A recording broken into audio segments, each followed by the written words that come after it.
Khalid Ilyas Official YouTube Channel.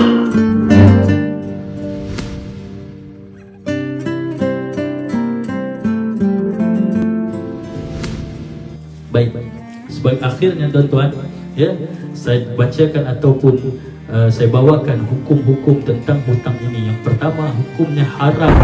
Haram kepada kita memberikan hutang. Ya. Ditanya, apa hukum kita memberikan hutang ini? Apa hukumnya kita memberikan hutang ini? Yang pertama, haram.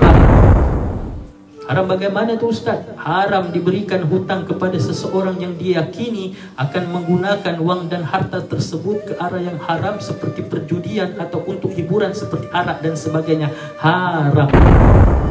Ini. Orang datang jumpa dengan kita, bos, boleh pas pinjam aku duit bos. Ya, orang berhutang nih, ingat, manis mulut menipu. Nah ini, ya, datang kepada kita, boleh bos kalau pinjam aku duit. Kalau kita tahu, kita yakin orang ini bila kita kasih pinjam duit, dia tidak ada benda lain. Bila kita kasih pinjam duit, beli syabu, beli dadah, beli arak, buat benda yang tidak betul. Kalau kita bagi pinjam duit ketika itu haram, maka berdosa kepada kita. Kalau kita tahu dia ini bila kasih pinjam duit akan buat kerosakan, haram. Maka tolong jangan bagi duit. Sebab itu dalam hukum ini disebutkan, ya, orang lelaki yang pemalas,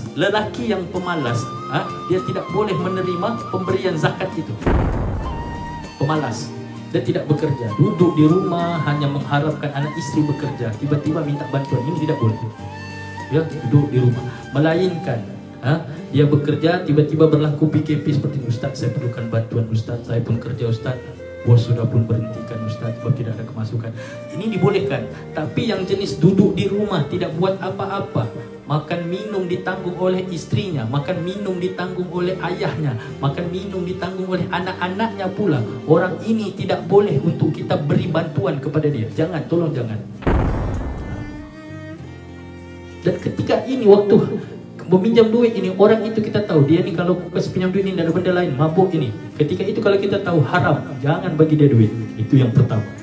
Yang kedua, makruh hukumnya kita memberikan hutang kepada seseorang yang terlalu mengikut hawa nafsu dan diyakini akan menggunakan duit serta wang tersebut ke arah pembaziran. Orang ini pinjam duit kepada kita, kita tahu dia ni pinjam duit dengan aku ni, kalau hendak ganti spot rem, dia ganti spoiler.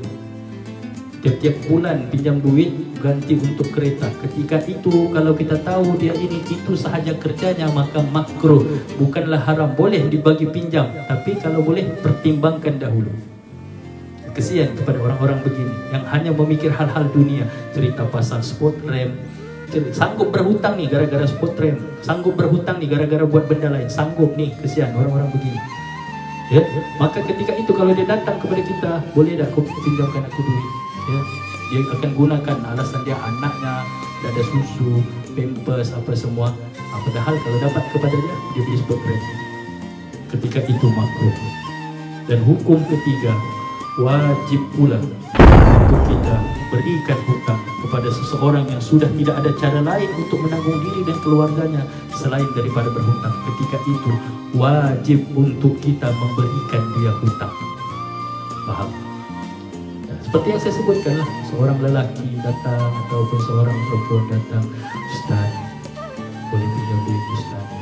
Kami waktu PKP Ustaz dah bekerja, bos dah kasih masuk duit Ustaz, jadi kami pun pendapatan dah ada.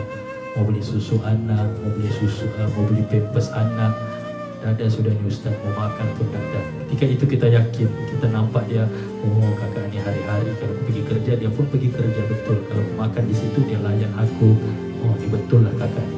Ketika itu wajib untuk kita memberikan hutang kepada orang ini. Kalau kita tidak berikan, sebab kita sudah tahu kesengsaraan, tiba-tiba kita pula tidak beri dia, tidak bantu dia, kita lah yang akan berdosa. Baik.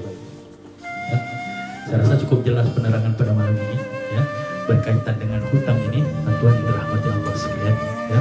Mudah-mudahan pencerahan daripada tajuk berkaitan hutang ini memberikan kita satu pengalaman ataupun ilmu ataupun maklumat baru kepada kita yang berkaitan dengan hutang, yang mana hari ini kita tidak terlepas daripada hutang. Termasuk saya sendiri, kita tidak terlepas daripada hutang walaupun dia dibolehkan, tapi kalau boleh elakkan daripada berhutang.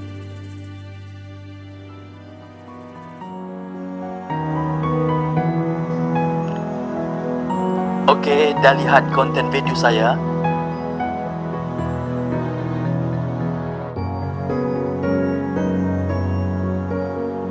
Jangan lupa like, subscribe, dan tekan butang lonceng.